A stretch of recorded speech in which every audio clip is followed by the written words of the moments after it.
I have told this story maybe 100 times now, and people always ask me the same thing first.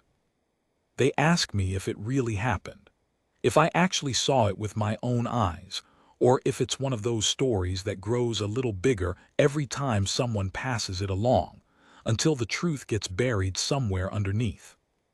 And I always tell them the same thing. I was there. I was close enough to hear him breathing, and I will never, as long as I live, forget the sound a grown man makes when something inside him finally gives way after years of holding it shut. But let me start at the beginning, because the beginning is quiet. The beginning is just an ordinary morning, the kind I'd had 1,000 times before, and that's the part that still gets me. We never know which ordinary morning is going to change something in us. So let me take you there. The kingdom of Estervane is a small place. You've probably never heard of it, and that's all right. It sits tucked between two larger neighbors, the kind of country that doesn't make the news much, where the same families have lived in the same streets for 200 or 300 years, and everyone's grandmother knew everyone else's grandmother. The capital is a city called Marin, and in the heart of Marin, behind a long iron fence the color of wet slate, stands Stonecourt Palace. I worked across the square from it. There was a little bookshop on the corner, the kind with creaking floors and a bell over the door, and I'd been working there for going on 11 years. Every morning I'd open up, prop the door, and look out across the cobbles at the palace gates. And every morning, like clockwork, the guard would be standing there. You've seen guards like them, I'm sure. Tall men in dark uniforms with high collars, polished boots, and those tall caps that make them look even taller than they already are. Their whole job, the part the tourists see anyway, is to stand, just stand. Perfectly still, eyes forward, hands at their sides, no matter what happens around them. People test them constantly. They wave, they make jokes, they lean in close and try to make them laugh. The guard never moves, that's the whole thing. That's what people come to see. And in Estervane, the most famous of them all was a young man named Aldren. Now I didn't know his name back then. Nobody did, not really. The guard don't wear name tags and they don't talk, but everyone in Marin knew him by sight because he had a reputation. They said he was the stillest man in the whole regiment. They said you could set off fireworks behind him and he wouldn't blink. There was a story, probably half made up, that a bee had once landed right on his nose and crawled around his face for a full minute, and he never so much as twitched. The tourists loved him. They'd line up to take photos with him, and he'd stand there like he was carved out of the same stone as the palace itself. I used to watch him from the bookshop window during the slow hours. There's something almost peaceful about that kind of stillness, you know. In a world where everyone's always moving, always rushing, always looking at their phones, there was this one man who could just stand and be. I admired it. I think a lot of us did, without ever saying so. He had a young face. That was the thing about him. Up close, and I did get close eventually, you could see he wasn't much more than 25, 26 maybe. Dark hair under that tall cap, a jaw he kept clenched, and his eyes, pale gray, almost silver in the right light, would fix on some point in the middle distance and never waver. Whatever was going on behind those eyes, he never let it out. Not once. Not in all the time I watched him. That was Aldren, or at least, that was the Aldren the rest of us thought we knew. Now I have to tell you about the little girl, because she's the reason for everything that came after. Her name was Princess Elise. She was the youngest child of the king and queen of Estervane, and at the time I'm telling you about she was 7 years old, going on 8. A tiny thing. Dark curls, a gap where she just lost a front tooth, and these enormous serious eyes that seemed too old for her face. You'd see her sometimes, being walked through the palace gardens by a nanny, or peering out from the back window of a car with the dark glass. The whole country was a bit soft on her, the way you get soft on the youngest. She was the baby of the royal family, and people felt protective of her without ever having met her. There was a sadness around her too, though most people only whispered about it. You see, the king, her father, had not always been well. There'd been something years before, an incident that the palace had never fully explained. Some kind of attack, people said, back before Elise was even born. The king had been hurt. He carried a limp now, and he'd grown quieter with the years, more withdrawn. The official story was vague, the way official stories always are, and the people of Estervane had learned not to ask. We loved our king. We just understood that some things behind those slate-gray gates were not ours to know. So you had this little girl growing up inside a palace full of old griefs nobody talked about. And maybe that's why she did what she did. I've thought about it a lot since. Maybe a child senses things the rest of us are too polite to notice. Because here's where it starts. Here's the part that made the whole city talk. It was autumn. The leaves in the square had gone gold and started to fall, and the mornings had that sharp, clean cold that makes your breath show. I remember it was a Tuesday, because Tuesdays were always slow at the shop, and I was leaning in the doorway with a cup of coffee watching nothing in particular. And I saw the little princess come to the fence. Not the gardens, not the car. The fence, the long iron fence right at the front of the palace where Aldren stood his post.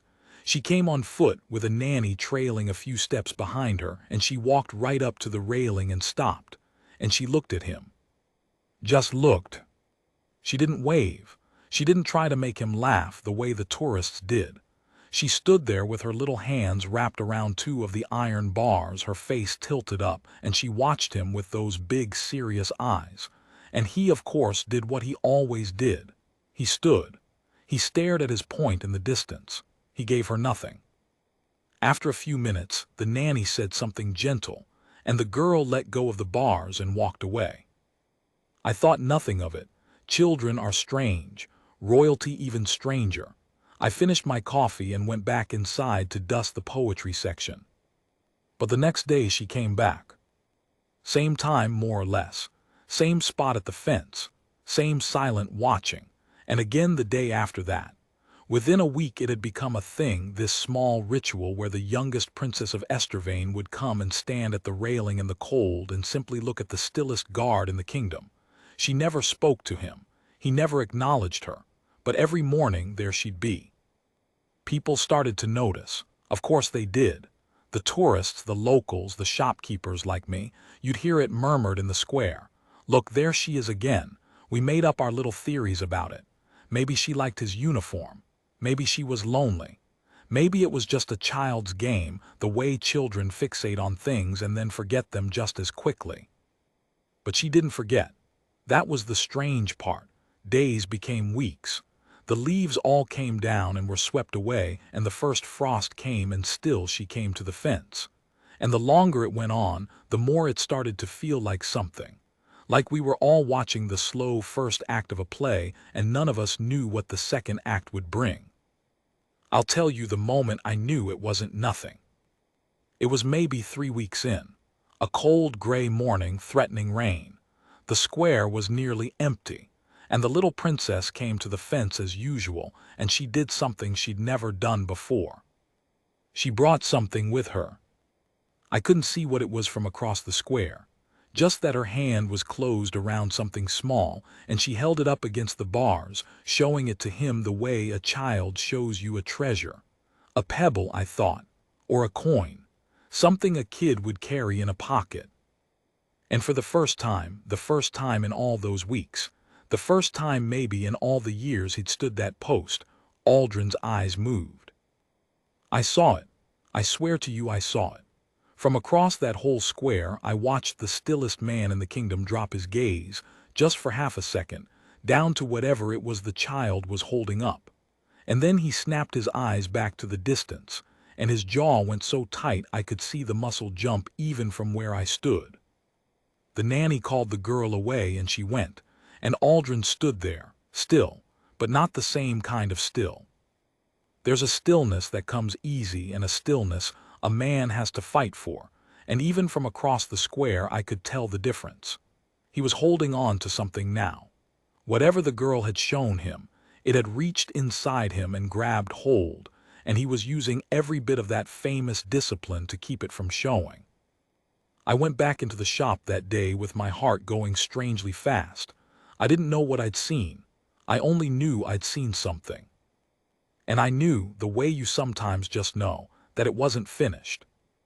That night I couldn't stop thinking about it. About the little girl and her 3 weeks of silent visits and the small thing in her hand.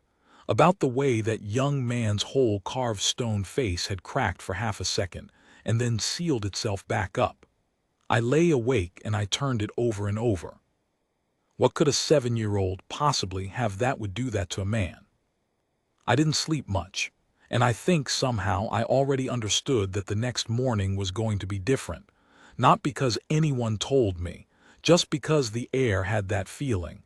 You know the feeling, the hush before a thing happens. So let me tell you about that next morning, because that's the morning it all came apart. I opened the shop early, earlier than usual. I told myself it was because of the delivery I was expecting, but the truth is I wanted to be there. I wanted to be at that window when she came. Something in me needed to see it. The square was busier than the day before. A clutch of tourists had gathered near the gates, the usual sort, cameras up, watching Aldren stand his post. There was a man selling roasted nuts from a little cart, the smoke curling up into the cold. A couple of pigeons strutting about. Ordinary, so ordinary. And then, right on time, the little princess came. But this time something was different, and I saw it the moment she appeared. The nanny was further back than usual, and the girl wasn't walking the way a child walks when she's just going to stand and look. She was walking the way you walk when you've made up your mind about something. Small and certain and deliberate. Her chin was up. Her hands were closed into fists at her sides. She walked straight past the railing. Now you have to understand that's not allowed. There's a line, a low rope, a place where the public stops and the guard's ground begins. The princess, of course, could go where she liked. She was the king's own daughter. But still, in all those weeks she had never once crossed it. She had always stayed at the fence on our side, the watching side. That morning she crossed it. I heard the murmur go through the little crowd. People turning. What's she doing? The nanny started forward, a hand half raised, but she stopped, because what do? You can't grab a princess. You can't scold the king's daughter in front of strangers. So the nanny just stood there frozen, the same way the rest of us were frozen, watching this tiny girl walk across the forbidden ground toward the tall, still man in the dark uniform. She stopped right in front of him. She had to tip her head all the way back to look up at his face. He was so tall and she was so small, and for a moment nothing happened at all. He stared straight ahead over the top of her head at his point in the distance, the way he'd been trained, the way he'd done 10,000 times, as if she wasn't there, as if he could make her not be there by refusing to look. And then the little princess opened her fist. I was too far to see what was in it, I've already told you that. But I could see her hold it up to him, both her small hands cupped together, lifting it toward him like an offering, and I could see her mouth moving. She was saying something to him, speaking quietly just to him, words none of us in the crowd could hear. I will spend the rest of my life wishing I'd been close enough to hear those first words. Because whatever she said, whatever was in those cupped little hands, it did what 3 weeks of silent watching had only started to do. It broke him. I saw his head come down, slow, like it cost him everything. The famous still face that had never moved for a bee or a firework or 1,000 laughing tourists came down, and his pale gray eyes found the thing in the child's hands, and his whole body went rigid in a way I'd never seen, a way that had nothing to do with discipline. And then I saw the young guard's shoulders begin, very slightly, to shake. I left you at the worst possible moment, I know. The young guard's shoulders shaking. The little princess with her hands held up to him. The whole square gone silent. So let me tell you what happened next. But to make you understand it, really understand it, I have to take you backward first. Because that morning didn't come from nowhere. Nothing ever does. The thing the child held in her hands had a history older than she was, and I only learned the whole of it later in pieces, the way you always learn the truth of things. So I'm going to tell it to you the way I came to know it, and I'm going to trust you to hold both threads at once. The morning at the fence. And the years behind it. Years before any of this, before Elise was born, before Aldren ever put on that dark uniform, there had been a young man named Jonah. Jonah was Aldren's older brother. I want you to picture two boys growing up in a narrow house on the eastern edge of Marin, in one of those streets where the laundry hangs across from window to window, and you can hear your neighbors arguing through the walls. Their mother took in sewing. Their father was gone, had been gone since Aldren was small, and so it had mostly been the three of them, scraping by, the way a lot of families in that part of the city scraped by. And Jonah, the older one, was the kind of brother every younger brother prays for. That's how Aldren always described him, the few times I heard him speak of it later. Jonah was bright and warm and a little reckless, the sort who'd give away his own coat in winter and then laugh about being cold. He practically raised Aldren, walked him to school, fought his fights for him. Told him at night, when the money was thin and their mother was crying quietly in the next room thinking they couldn't hear, that everything was going to be all right. That he, Jonah, would make it all right. And Jonah had a dream. He wanted to serve. He wanted to wear the dark uniform and stand at the gates of Stonecourt Palace and guard the royal family of Estervane. It was the one shining thing he wanted, this boy from the narrow street, and against every odd he made it happen. He passed the trials. He earned the uniform. And little Aldren, 8 or 9 years old then, would walk all the way across the city just to stand in the square and watch his big brother stand his post, tall and still and proud at the palace gates, and burst with a pride so big it hardly fit in his chest. You can probably feel where this is going. I'm sorry. I felt it too when I first heard it. There came a day, and this is the day the whole kingdom half remembers but never quite understood, when something terrible happened at the palace. I told you in the first part that the king had been hurt years ago, that there'd been an incident the palace never fully explained, an attack of some kind, and that the king carried a limp from it and had grown quiet ever since. Well, that was the day, and Jonah was on duty. I'll tell you what I came to understand, though I'll spare you the worst of it. A man got past the outer cordon, armed. He meant to do harm, real harm, to the royal family, and in the confusion of that morning he very nearly did. And the one person standing between that man and the king of Estervane was a young guard who had been told, his whole career, that his job was to stand still, to not move, to let others handle the trouble while he held his post like stone. Jonah moved. He broke every rule of the still and silent thing he'd dreamed of his whole life. He stopped being a statue and became a man, and he put his own body between the danger and his king. The king lived. He was hurt, the limp, the years of quiet, but he lived, and so did the rest of them, the queen and the older children, because a boy from a narrow street on the eastern edge of Marin decided that some things matter more than the rules you've been given. Jonah did not live. He was 23 years old. Now here's the thing the kingdom never knew, the thing that turns this from a sad story into something that, even now, makes my throat close up when I tell it. The palace, in the way of palaces, kept the whole affair quiet.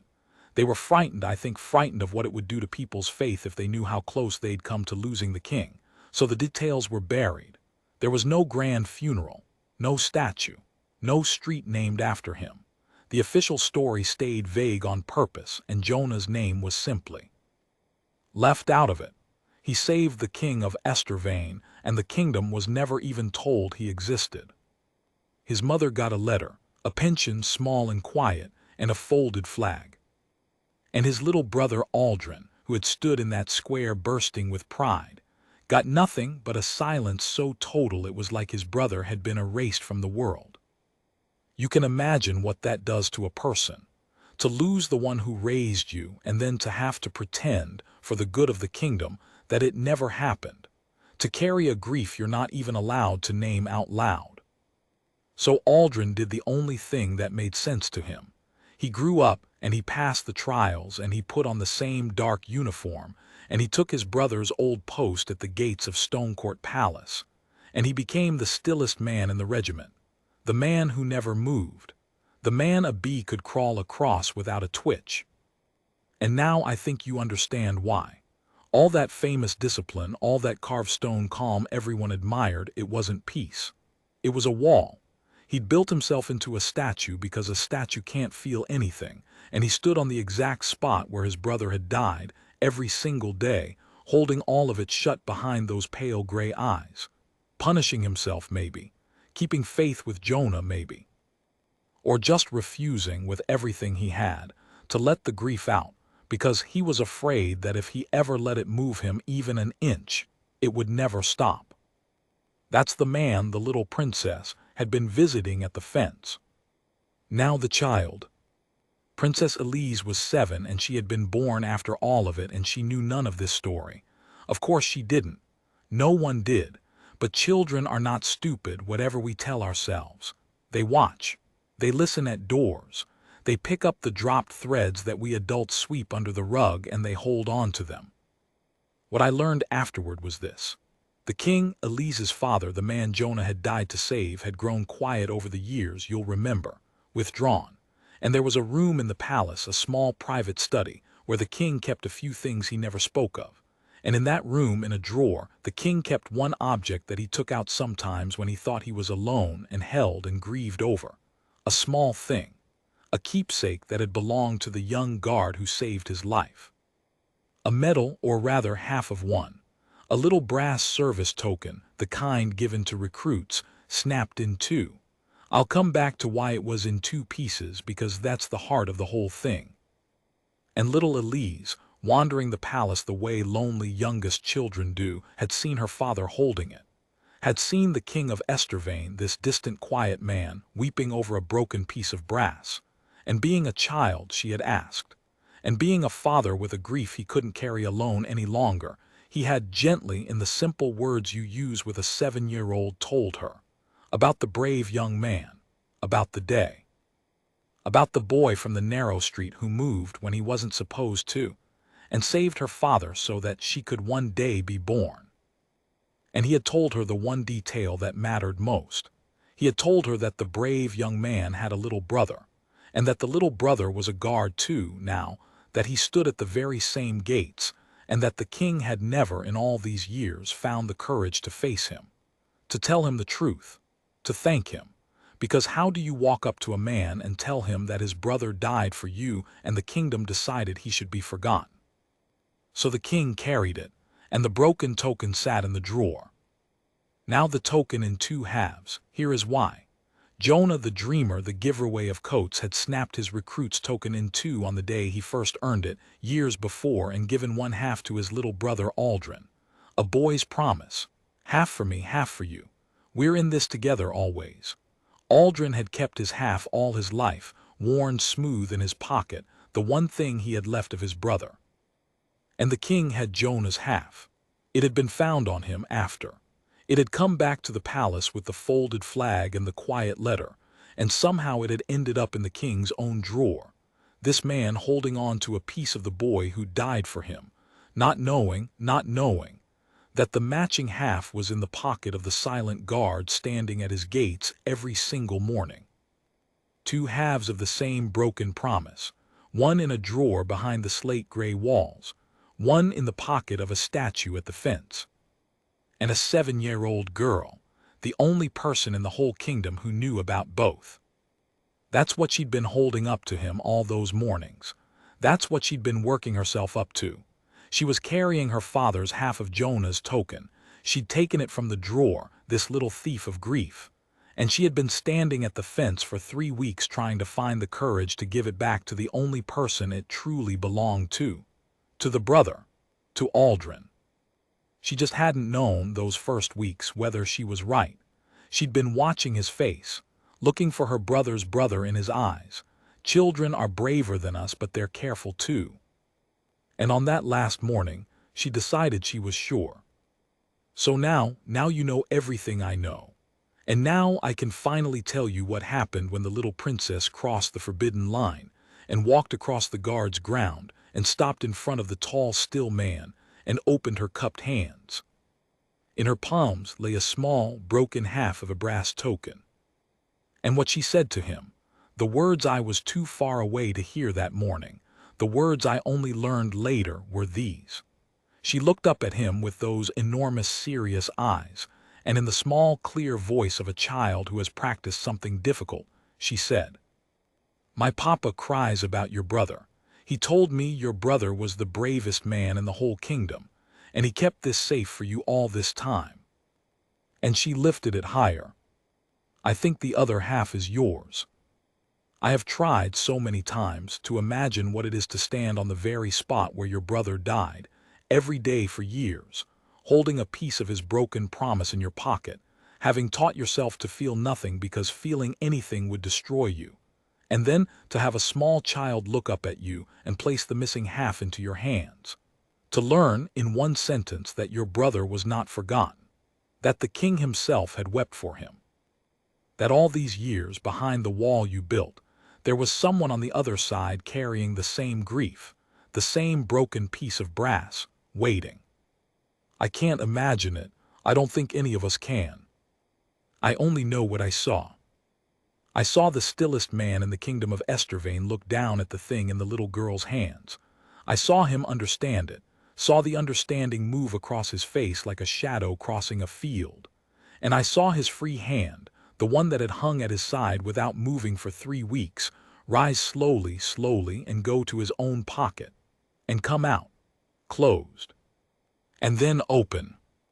And there in his own palm was the other half. The two pieces lay there between them in the cold gray morning, the king's half in the child's small hands, Aldren's half in the man's shaking one, and even from across the square I think the whole crowd knew that they fit, that they had always fit, that they'd been two halves of one whole the entire time, kept apart by silence and fear and the way grown men hide what hurts them most. And that was the moment the wall came down. The young guard, the man who never moved, went down onto one knee in front of the little princess. His tall cap tipped forward, and the sound that came out of him, there in the open square in front of the tourists and the nut seller and all of us frozen in our doorways. I told you at the very start, I'd never forget the sound a grown man makes when something he's held shut for years finally gives way. That's the sound, that's the moment. He wept. The stillest man in the kingdom knelt on the stones where his brother had died and held a broken half of brass in his fist and wept like the boy he'd been, the one who used to walk across the whole city just to watch Jonah stand proud at these gates. And the little princess, 7 years old, going on 8, did the only thing left to do. She put her small arms around his bowed shoulders, and she held him.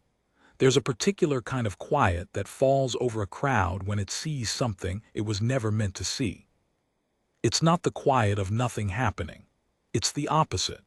It's the quiet of everyone all at once, understanding that whatever is in front of them is real and private and far bigger than they are, and that the only decent thing left to do is be still and let it happen. That's the quiet that fell over the square that morning. Nobody moved. The man with the nut cart had stopped mid-scoop, his little scoop just hanging there in the air. The tourists who'd come to take photos of the famous unmoving guard had lowered their cameras, every single one of them. I noticed that later, not one of them filming, which still surprises me when I think about it. There's a decency in people that comes out at the strangest times. They could have made a spectacle of it. They could have crowded in. Instead, they all just took a small step back, the way you do at the edge of something sacred, and gave the man room to break. And Aldren broke, down on one knee on the cold stones, the little princess's arms around his shoulders, the two halves of his brother's token between them. He wept the way men weep when they've forgotten how, clumsily, painfully, his whole body fighting it even as it came. Years of it. You don't hold a thing like that shut for years and then let it out gently. It tore its way out of him. And the child held on. She didn't flinch from it. She didn't look frightened or embarrassed the way an adult might. She just held the back of his bowed head with one small hand, the way you'd comfort anyone you loved, and she let him cry. 7 years old. I keep coming back to that. Sometimes I think children understand grief better than we do, precisely because no one's taught them yet that they're supposed to look away from it. I don't know how long it lasted. A minute, two. Time does strange things in moments like that, but I remember the exact instant it changed because the whole square changed with it. There was a movement at the palace gates. The great iron gates of Stonecourt, the ones that hardly ever opened in the daytime, were opening. And through them, walking out into the square, out toward the fence, out toward the crowd, out toward the kneeling guard and the little girl, came a figure I'd only ever seen at a distance, from the back of a slow-moving car with dark glass. The king. He came out himself, on foot, with that limp I told you about, the one he'd carried for years, the one I now understood the meaning of. There were attendants hurrying behind him, trying to keep up, trying, I think, to stop him, but he waved them off. And he came across that square slowly, every step costing him something, an old grief made flesh, walking out into the cold morning in front of his people for the first time in longer than anyone could remember. I think that's the thing that finally made the crowd realize this was no ordinary morning. A king does not walk out into a public square for a small thing. The murmur that went through us all was almost frightened. That's him. That's the king. What is he doing? He stopped a few feet from where Aldren knelt. And the young guard, hearing the footsteps, looked up. His face was wet and undone, all that famous stillness gone, just a man now, raw and exposed in front of his king and half the city. He started to push himself up, instinct, training, you don't kneel in front of your king, but the king reached out and put a hand on his shoulder and held him there, gently, keeping him down, as if to say, not now, not for this. Right now you are not a guard and I am not a king.